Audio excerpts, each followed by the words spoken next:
마가복음 11장 15절에서 18절 말씀을 가지고 부천 기도의 집이라는 제목으로 하나님 말씀 증거하겠습니다. 부천 기도의 집. 우리는 교회에서 기도를 합니다. 그런데 기도가 쉽지는 않고 기도에 많은 것을 알고 있지만 기도하는 사람은 극히 드뭅니다. 1시간 기도하는 사람들도 드뭅니다. 그래서 1시간 기도라는 책을 쓰고 운동을 하는 분들도 계십니다. 집에서 왜 기도가 안 되느냐? 집에서는 너무 우리가 가사일에 눌려있기 때문에 또 집안에 여러 가지 도구들을 보기 때문에 거기서 집중하기가 힘듭니다. 장성한 신자는 집에서도 어디서든 들에서든 교회에서든 다 기도를 할 수 있지만 기도가 힘든 분들이 많이 있습니다. 그래서 기도는 기도의 장소에 가서 배워야 되고 또 기도를 배워야 됩니다. 부천 기도의 집에 대해서 제가 계속 기도 중에 우리 교회를 기도의 집으로 운영하고자 하는, 개방하고자 하는 하나님의 감동을 받고 이렇게 말씀을 선포합니다. 교회를 기도의 집으로 개방하는 그런 시점에서 우리 교회를 또 기도의 집, 하나님의 부르심에 대한 이런 설교를 준비했습니다. 기도의 집이 왜 필요한가? 요즘 이렇게 교회, 도시교회나 이렇게 다 보면 교회가 문을 열어놓지 않아서 기도할 장소가 없습니다. 교회가 다 이렇게 주위에 보면 문을 잠가놓고 있어요. 그래서 큰 교회도 가보면 한 5이나 6대는 다 문을 닫아서 기도할 장소가 없다는 것이죠. 기도할 장소가 없느냐? 기도원 가면 되지 않느냐? 기도원은 시간을 내고 돈을 내고 여유를 내고 경비를 내고 그래야 이렇게 갈 수 있잖아요. 우리 동네에서 내가 진짜 힘든 일이 있다, 기도할 일이 있다, 그랬을 때 우리 동네에서 30분 내에 10분, 20분 내에 갈 수 있는 기도 공간이 필요하다는 것입니다. 예수 안 믿는 사람들이 교회를 접할 기회가 없습니다. 교회에 와서 교회를 개방해 놓으면, 기도의 집을 개방하면 사람들이 와가지고 교회에서 교회를 경험할 수 있겠다, 그런 생각을 해봅니다. 또 긴급 기도가 필요한 상황에서 기도할 장소가 없다. 누가 주위에 사람들이 응급실에 갔다, 병원에 갔다, 응급실에 있다 그러면 긴급히 기도해야 되는데 기도가 안 되는 거죠. 그래서 교회에 와서 기도를 합니다. 기도의 집에서. 또 위기, 경제적인, 가정적인 위기 문제, 쉽게 말해서 부부싸움 했다. 그러면 부부싸움하고 어디에서 집에서 기도가 돼요? 안 되죠. 교회로 와갖고 기도를 합니다. 또 누가 갑자기 아팠다, 응급실에 실려갔다, 그렇게 기도 요청을 하면 교회 와서 기도를 하는 거죠. 근데 교회가 문을 안 열었다는 데 문자가 되는 거예요. 왜 문을 안 열을까요? 요즘이 세상이 너무나 힘들어서, 이 세상이 너무나 그래서 도덕도 많고 강도도 많고, 그래서 교회 문을 안 열어놓잖아요. 또 사람도 필요하고. 그래서 우리 이 기도의 집은 이제 우리 하늘숲교회 개방을 해서 기도의 집을 운영하려고 합니다. 도시교회에서 교회 개방이 필요한 이유는 무엇입니까?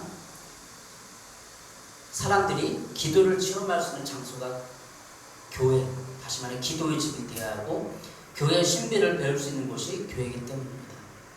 요즘에는 CCTV가 다 달려있어서, CCTV가 있어서 교회에다 CCTV 설치해 놓으면 그 교회의 어떤 집기들이라든지 성물들이라든지 안전에 관해서 다 이렇게 커버가 가능하기 때문에 또 도전을 할 수 있는 것 같습니다. 기도는 기도하는 사람들한테 기도하는 장소에서 배울 수 있습니다. 현재 어느 목사님이 그러더라고요. 기도에 관한 책이 10,000권인데요. 10,000권. 1,000권도 아니고 전 세계 10,000권인데 그 10,000권을 읽으면 기도에 통달해서 기도가 될까요? 그건 지식이고, 기도에 관한 책을 1권을 읽어도, 1권을 배워도 실제로 기도를 해야 돼요. 그리고 앉아있어서 하나님을 불러야 돼요. 근데 저도 예수님 믿은 지 30년 넘게 생활하고 주의사를 보지만 하루에 1시간 기도하기 힘들어요. 10분 기도하기 힘들어요. 그래서 기도를 하려면 기도하는 장소에 가야 되고, 기도하는 옆에 있는 기도하는 사람 옆에 가야 돼요. 기도의 집이 필요합니다. 기도는 물론 성령님으로부터, 주님으로부터 배워요. 주기도문도 있지만 마태복음 6장 구절에서 있는 것처럼 주의 기도가 이렇게 하라고 알려줬지만 성령님으로 배웁니다. 그러나 성령님으로부터 배우기 전에 우리는 사람으로 가서 불을 짓고 사람으로 가서 기도하는 장소에 가서 배울 수 있습니다. 하나님이 찾으신 사람은 기도하는 사람이에요. 현대교회에 1시간 기도하는 사람이 드문데 1시간 기도하는 사람 찾을 수 있나요? 2시간, 3시간 기도해서 은사를 경험하고 하나님의 놀라운 신비를 경험하고 기적을 경험하고 그런 사람이 있나요? 현 시대에. 그래서 우리가 그런 사역에 도전하기를 원합니다. 하나님이 원하는 사역, 하나님 찾으시는 사람과 교회, 기도하는 교회, 교회를 개방해서 이 교회에서 모든 사람들이 와서 기도하고 교회를 체험하고 기도를 체험하는 그런 장소가 되기를 원하고 바랍니다. 그래서 기도의 집의 필요에 대해서 여러분 같이 나눴습니다. 오늘 본문을 중심으로 부천 기도의 집은 어떤 목적을 가지고 기도의 집은 사역을 어떻게 해야 되는지 오늘 본문을 통해서 주님께서 또 예수님 당시에 내 집은 만민이 기도하는 집이라 17절에 선포했는데 거기에 대한 의미, 내 집은 기도하는 집이다 예수님께서 말씀하셨는데 기도의 집에 대한 주님의 진정한 말씀의 의미를 살펴보도록 하겠습니다. 첫 번째로 성전 정화와 기도에 대해서 여러분과 은혜 나누도록 하겠습니다. 성전 정화와 기도. 오늘 본문 15절부터 18절까지는 예수님이 성전 정화하는 장면이에요. 마가복음 7장 15절 16절입니다. 그들이 예루살렘에 들어가니라. 예수께서 성전에 들어가사 성전 안에서 매매하는 자들을 내쫓으시며 돈 바꾸는 자들의 상과 비둘기 파는 자들의 의자를 둘러엎으시며 아무나 물건을 가지고 성전 안으로 지나다님을 허락하지 아니하시고. 예루살렘에 예수님이 들어가셨죠. 그때 성전에서 사람들을 쭉 살펴보고 성전 안에서 매매하는 자들, 장사하는 자들을 내쫓았어요. 첩집을 들고 막 둘러엎으시고 상을 엎으시고 상과 비둘기 파는 자들 의자를 엎었어요. 왜? 예수님이 너무 화가 나서 그랬을까요? 분노에 관해서 이렇게 보면 화도 났지만 진정한 의미는 이 성전이 성전의 목적대로 사용되지 못하고 있다. 왜 장사를 하느냐? 여러분, 제사를 지내려면 제물이 있어야 돼요. 소와 양이 있어야 돼요. 소 한 마리에 인터넷 찾아봤는데 한국 지금 시가로 소 한 마리 얼마 가는 줄 아세요? 730만원에서 740만원이에요. 추석 명절에는 800만 원이 간대요. 그 양도 찾아보니까 양도 평상시에는 80만에서 120만 원이 왔다 갔다 합니다. 그럼 성전에서 제사를 드리려면 소 한 마리 730만 원을 들고 가서 사서 제물을 드려야 되는 거죠. 제사장들이 그 제물을 받고 도상을 해서 제사를 지내잖아요. 제사장들이. 근데 730만 원을 못하고도 800만 원, 900만 원을 받는다는 거예요. 폭리를 취한다는 거죠. 그러니까 문제가 되는 거죠. 그리고 이 제물에 있어서 이 제물을 바치고 드리고 있는 과정에서 하나님이 보실 때, 주님이 보실 때 거룩하지 못한 것들이 많이 있다는 것입니다. 예수님 당시 성전 안에서 매매 활동은 성전 당국에 의해서 묵인되었다. 그리고 제사장들의 허용과 탐욕을 인해 불공정 거래가 유지되었고 하나님께 바칠 제물이라는 명목으로 종교 지도자들 및 그들을 질타한 상인들이 폭리를 취하도록 방관했다는 거예요. 양 한 마리가 80만 원인데 100만 원, 200만 원, 120만 원 받았다는 거예요. 그리고 안 되면 너무 힘드니까 양 한 마리를 어떻게 하겠어요? 거기서 못 사면 조만큼 가서 감남산 가갖고 1km, 2km 떨어진 거 가서 걸어가갖고 양을 사갖고 낑낑 들고 오고 양이 안 간다고 소가 안 간다고 그러면 척짓질해서 땀을 뻘뻘 흘려서 와야 되잖아요. 그러니까 20만 원, 30만 원 더 웃돈을 주고 사갖고 제사를 드리는 거죠. 그렇게 달라고 해도. 그리고 이 시장은 성전 안의 시장은 포로기 이후에 형성된 것으로 추측됩니다. 즉 포로기 이후에 디아스포라 지역에 살고 있던 유대인들이 재물을 가지고 오는 불편을 덜기 위해서 초창기에는 감남산 지역에 비교적 크지 않은 재물을 매매하는 재물시장과 환전시장이 개설되었습니다. 그러니까 재물 가져오고 왔다 가고 이게 얼마나 불편하겠어요. 재물을 사서 들고 오려고 하고 비둘기 한 마리를 사서 들고 오려면 비둘기 날아가 버리면 끝장나잖아요. 비둘기 사갖고 통에다 넣어갖고 낑낑 들고 오려고 생각하면서 양을 들고 오려고 몰고 오려고 완전 그냥 소 음매음매 소리도 나고 너무나 불편하고 시끄럽고. 그러니까 떨어진 감람산 지역에서 그 시장이 형성되었는데 그 시장이 감람산 근처에서 성전 안으로 들어왔답니다. 포로기 이후에. 그러나 전임 제사장 안나스에 의해서 성전 바깥 마당에도 시장이 개설되었고 성경 본문과 같은 오늘 사건이 생기게 된 겁니다. 당시 성전에는 대규모의 순례자들이 와서 많은 재물을 바쳐야 했던 큰 절기에 앞서갔고 성전의 바깥 마당에 큰 재물 시장이 열렸습니다. 이 시장은 제사장들이 친족들이 소유했는데 당시 대제사장 안나스의 아들이 소유하고 있었다고 합니다. 그러니까 얼마나 텃세가 심했겠어요. 제사장, 대제사장 아들이 그걸 소유하고 있었으니까 대제사장 아들한테 줄 서면 되는 거예요. 잘 보이면 거기서 뭔가 이득을 취할 수 있는 그런 게 있었다는 거죠. 오늘 본문 본절에 나타난 매매하는 자들은 사는 자들과 파는 자들을 다 포함합니다. 그런데 이 사는 자들까지 예수님이 분노하신 것은 이해하기 힘든 부분입니다. 왜? 그냥 파는 사람들만 제값에 팔면 되지 않느냐, 120만 원이면 120만 원에 팔면 되지 않느냐, 그렇잖아요. 근데 왜 예수님이 매매하는 자들, 사는 자들까지 비판하고 채찍으로 그걸 상을 엎으시고 그렇게 했냐는 거죠. 파는 사람들은 사는 사람들은 뭐가 죄가 있냐고. 파는 자들은 순례자를 속이고 폭리를 취하는 죄가 있으나 사는 자들은 오히려 경제적인 피해자였죠. 단지 편의를 제공받은 수혜자일 뿐입니다. 그러나 예수님이 비판의 대상이 된 이유는 그들이 있는 그대로의 상황을 하나님의 뜻에 비판 없이 받아들인 점에 있습니다. 그러니까 이것이 진짜 하나님이 원하는 건가? 이 성전 안에서 내가 재물을 사가지고 이렇게 드리고 이런 것이 하나님의 뜻이고 이 성전 제사에 하나님의 목적과 부합되고 내가 하나님을 섬기는데 옳지 않은가 생각을 해보지 않은 거예요. 그냥 편리하니까 거기서 사는 거죠. 편리하니까. 자신의 재물이 검열관들에게 이게 지금 검열을 해야 돼요. 재물 딱 이거 지금 흠이 없나 맞나 하나님 뜻에 맞나 재물관 검열관들이 검열을 하거든요.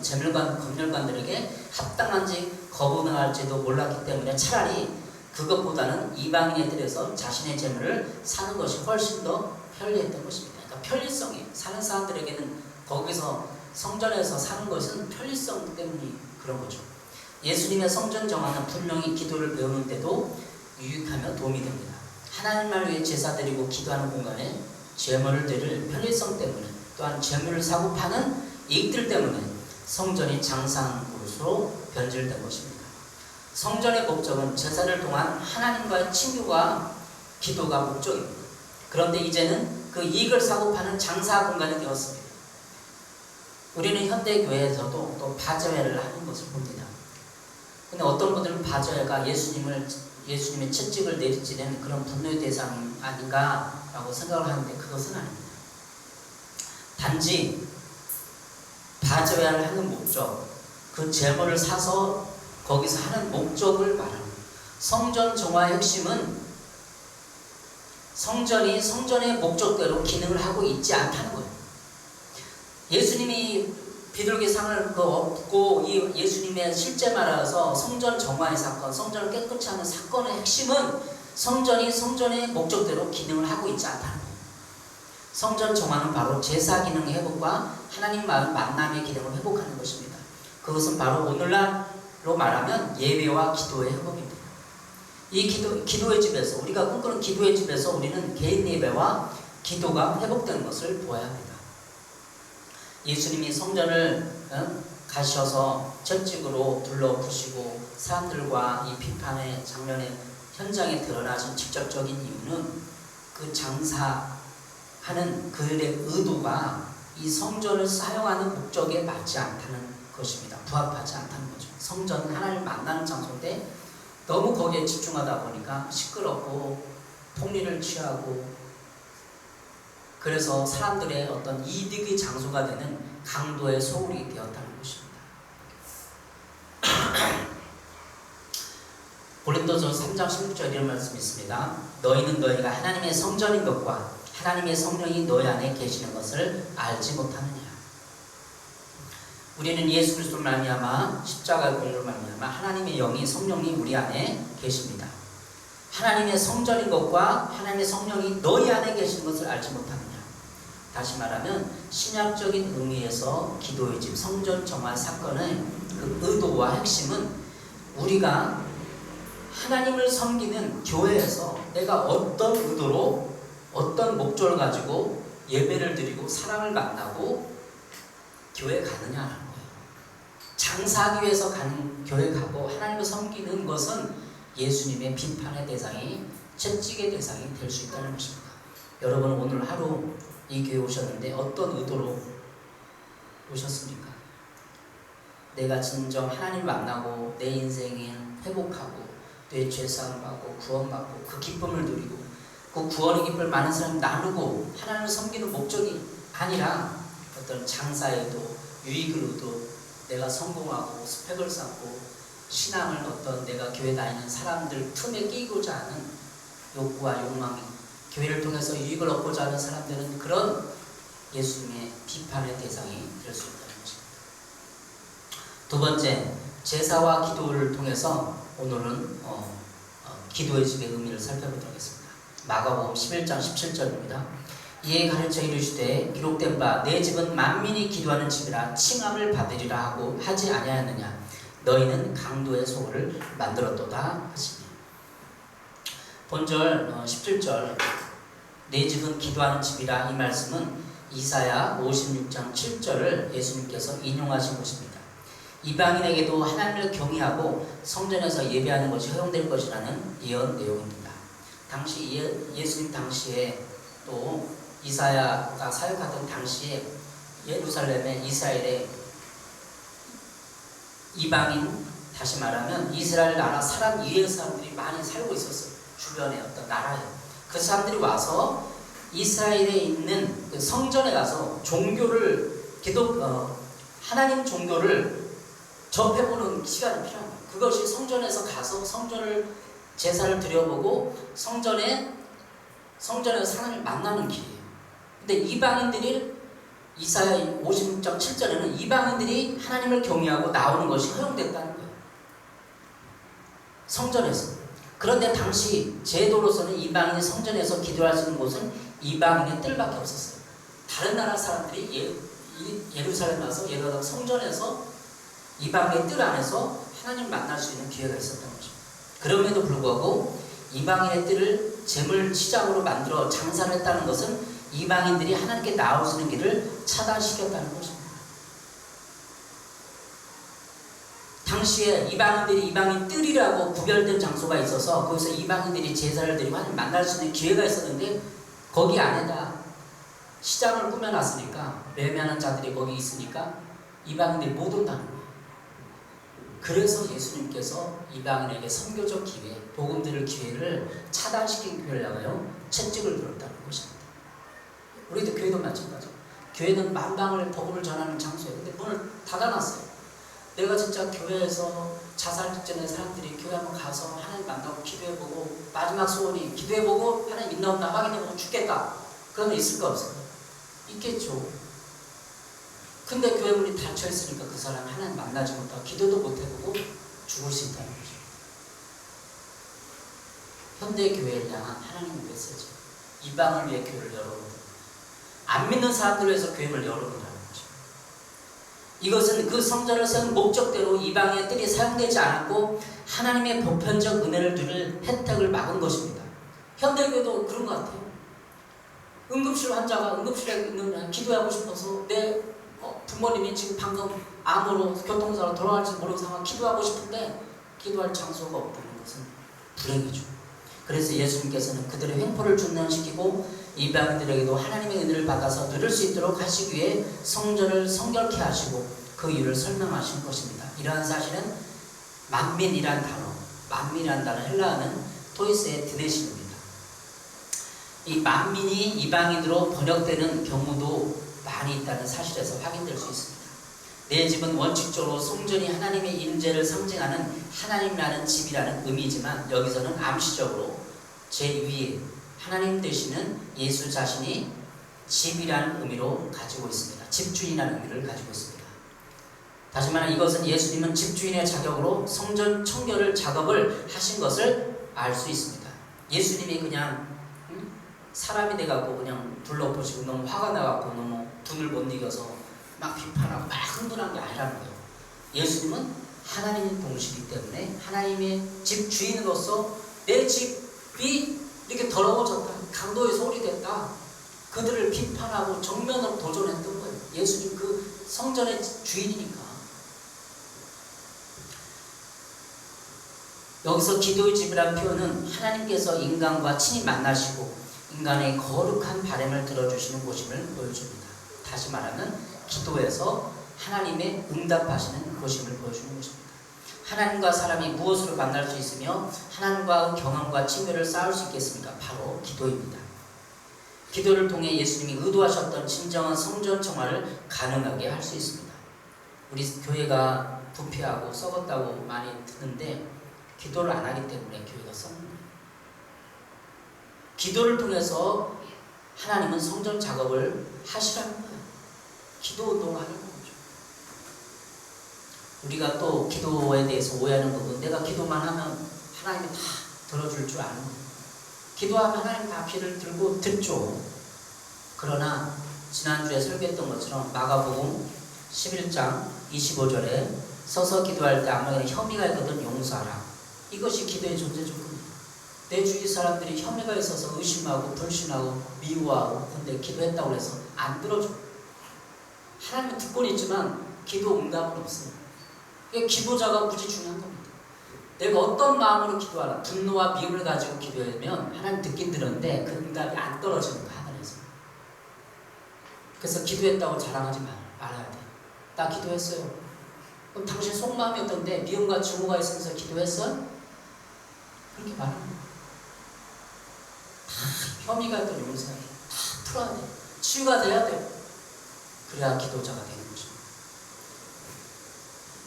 에레미야 33장 2절 3절입니다. 이를 행하시는 여호와, 그것을 만들며 성취하시는 여호와, 그의 이름을 여호와라는 이가 이와 같이 이르시리라.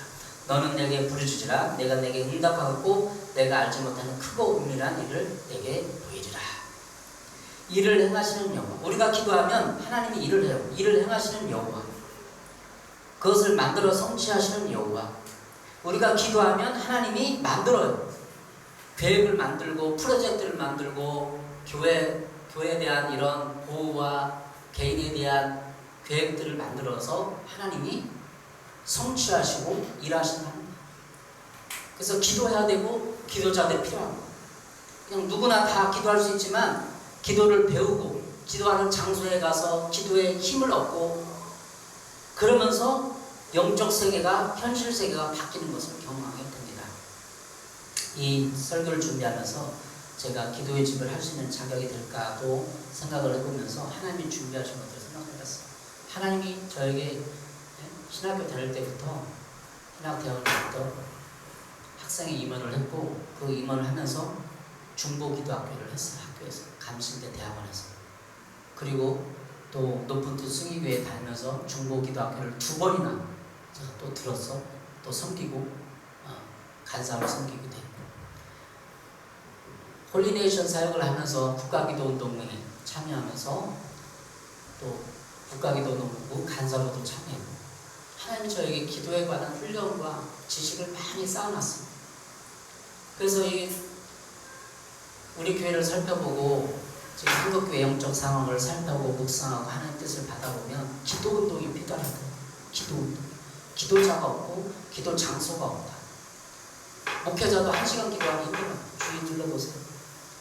영력을 쌓아서 기도의 영으로 이 시대를 선도할 기도의 삶이 필요한 것입니다.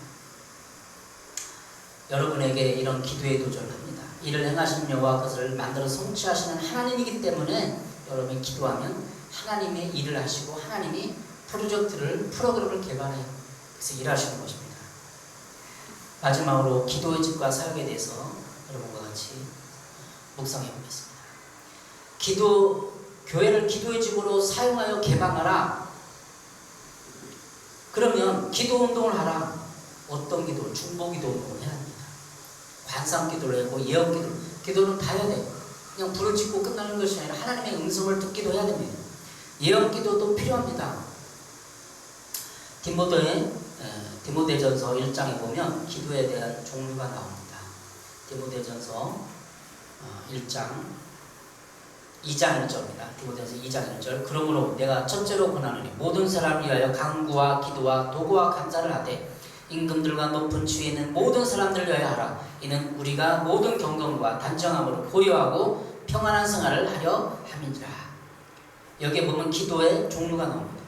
간구, 기도, 도구, 감사. 도구가 중보기도예요. 인터섹션이에요.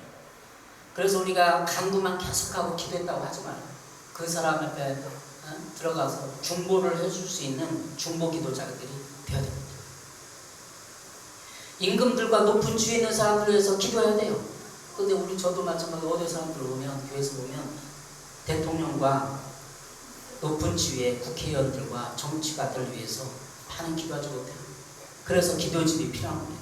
전략적으로 이 나라와 정치와 경제와 또 국가적인 이런 외교 문제를 통해서 기도의 제목을 적고 그들에게 기도 정보를 주고 그래서 기도하게 하는 운동이 필요한 것입니다.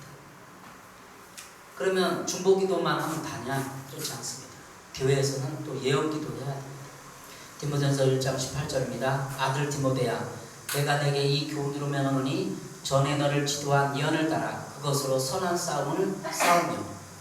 전에 너를 지도한 예언을 따라. 예언, 디모데가 예언을 받았어요.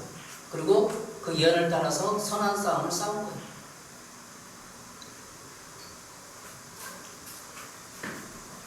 예언을 받고, 다시 말하면 이 예언은 미래에 대한 예언이 아니라 하나님이 그에게 주신 하나님의 뜻을 받는 거예요. 그게 예언의 사역입니다.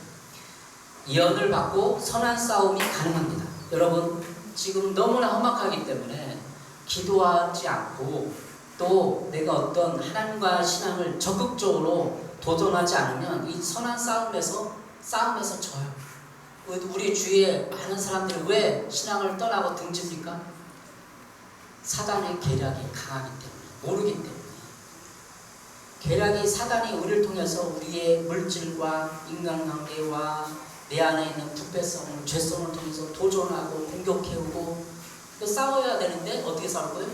하나님 우리에게 하나님의 뜻을 계시해주면 그것이 예언인데, 예언을, 비전을 품고 싸울 수 있는 거예요. 그래서 디모데전서 1장 18절, 이 교훈으로서 명하노니 전에 너를 지도한 예언을 따라 그것을 선한 싸움을 싸우라. 영적 전쟁을 하는 거예요. 기도를 통해서. 근데 어떻게 하느냐?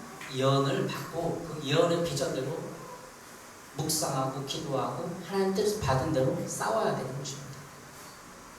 디모데전서 1장 19절입니다. 믿음과 착한 양심을 가지라. 어떤 이들은 이 양심을 버렸고 그 믿음에 관하여는 파선하였느니라. 우리 주위 사람 보세요.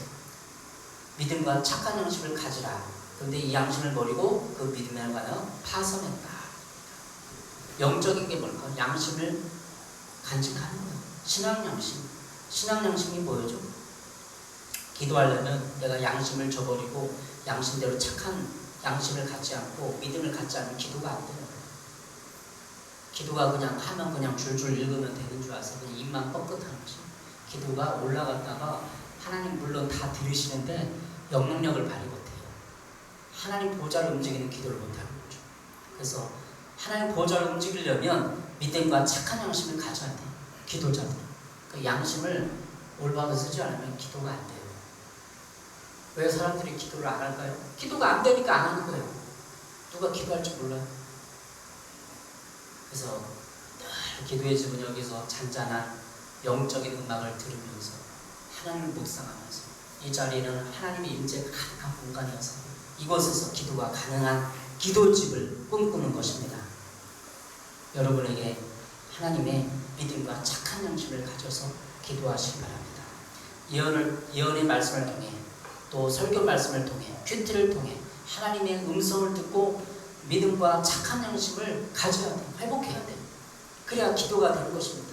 그래야 기도가 회복되어야만 강도의 소굴을 만드는 것이 아니라 진짜 성전에서 하나님이 만드신 의도, 하나님과 친교하며 하나님의 뜻을 받고 하나님의 내가 기도했을 때 응답받는 기도의 집이 되는 것입니다.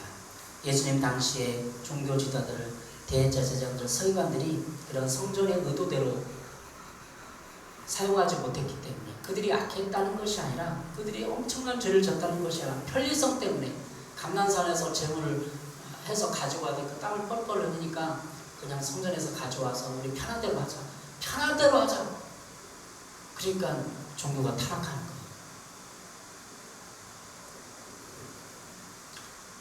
여러분에게 오늘 본문을 통해서 기도의 집에 한 도전합니다. 기도가 안 됐을 때 교회 와서 기도의 집에 와서 무릎 꿇고 사람과 함께 부르짖고 기도하는 놀라운 역사이길 바랍니다. 이 부천일 때 기도가 필요하지만 위급 상황에서 교회 문이 다 닫혔다면 우리 하늘숲교회 와서 하늘숲교회 기도의 집에 와서 부르짖고 기도하고 응답받는 역사가 또 기도자들이 이곳에서 중보하는 역사가 있기를 바랍니다. 기도하겠습니다. 사랑해 주님, 지금은 기도자들이 없습니다.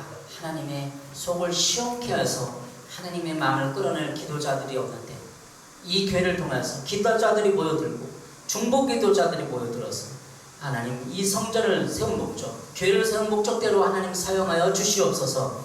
우리가 기도자가 되기 원합니다. 국가와 민족을 위해서 개인뿐 아니라 기복신앙이 아니라 하나님의 나라에서 기도하는 자들이 될 수 있도록 축복하여 주시옵소서. 예수님의 이름으로 기도했습니다. 아멘.